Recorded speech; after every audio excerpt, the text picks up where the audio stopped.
if you are that person that always see yourself getting angry, like you are always angry at any given time, like a little thing piss you off, then this video is for you.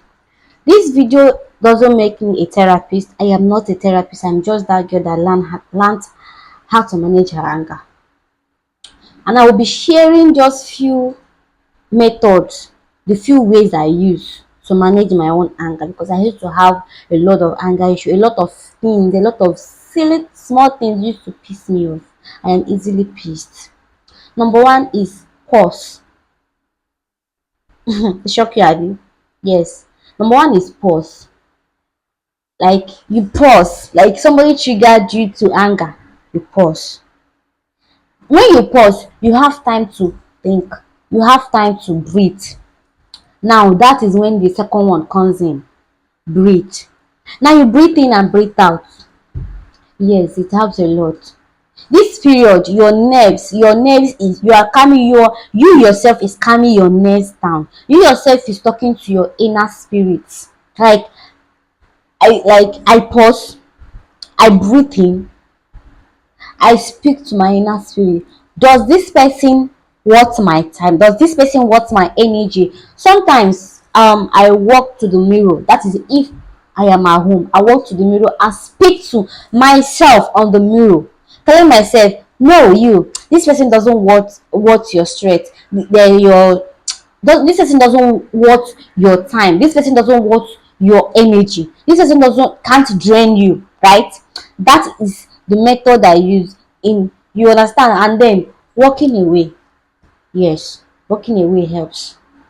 It helps, like the person triggers you, you calmly, like without responding, without doing anything, you walk away, right? And when you walk away, you have time to kind of think about it. You have time to actually like breathe in, breathe out. You have it, like you have all the time to actually know if you are actually wrong, if that person actually worth your time, if that person actually worth your strength, if that person actually worth your energy.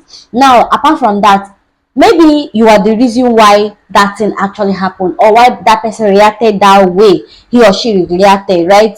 Now you have the time to think that, oh, to actually calculate it and say, oh no, I was wrong. Yes, I triggered this person to this thing, and then I am also angry. That is the time you now speak to yourself, and then the conversation you would have had out of anger, you will be having it later, and that letter will make, like, you have a better judgment, a better understanding of what actually happened, a bit like like uh, your input will be better. Everything about solving that particular issue will be better. You communicate it back to the person, unless if the person triggered you without beyond repair, right? Or if the person actually, no, this person doesn't, is not, like, is not your friend, is not your family, doesn't, like, he doesn't want anything to you, then, and then the person, you've checked it very well, and the person actually did something hurtful to you, and you don't want to speak about it, it is fine, right? It is fine. It is, you get that kind of thing. And then again, if you have another thing that helped me, if I have a friend that whenever I am angry, I am very pissed, I speak to her. Yeah, I speak to her. I rant. Like, you want to rant, you want to vent your anger, right? And then the person is there to listen. So how many things did I mention here? You pause, you think, you breathe in, you breathe out, you walk away. Walking away doesn't really mean that you don't want to address that issue. Walking away doesn't really mean that you don't want to talk about the issue, but it can also mean that you don't want to talk about the issue. It can also mean that you don't want to address the issue, but it doesn't really mean that you can, like, you walked away for just for that main time, not to actually do something that will go beyond repair, or to say something or to take a hasty decision that you want to regret. Walking away helps. Then you coming back to the person, messaging the person, talking to the person calmly, is you've already speaking to you, like you've already calm your nerves down, you've already talking to yourself, you're already spoken to your inner self to calm down. You already calmed. Then you talk to the if maybe the person that angered you, like a family member, a friend, wife, children, kids, all of those things, then you have the time to process it. After processing, you now speak. Maybe your husband, maybe your wife, babes, I don't like the way you spoke to me earlier. Babes, something of sort. Babes, you understand? And then you already calm enough to make decisions. But sometimes your anger, when you are angry and then you react immediately, that you react, your brain is not active. Anger has engulfed everything in you. Anger has already made a lot of, like, you are going to make a lot of mistakes with that anger. But whenever you are calm enough, your brain is calm, your emotion is calm, your nerves is calm. So in that period that you are calm, you can make decision, a good decision, like decision that you will never regret in your life, decision that you will want, like that kind of thing. Yes, this is the way I myself have dealt with my anger issue, right? I speak to a friend that want to listen, like that is always there to listen. I speak to her. I walk to the mirror. I speak to myself on the mirror, right? While I'm speaking to myself, especially like when the anger is kind of too much, like you understand what I'm saying. If you have anger, you should understand. You can relate, right? Then you speak to yourself on the mirror or anywhere you speak, but you see that person is like you pause. When you pause, just practice it. I know that it's very difficult sometimes, those things, but sometimes that pause, even if you don't want to walk away, there is no mirror for you to talk to, there is no friend for you to talk to. Pause.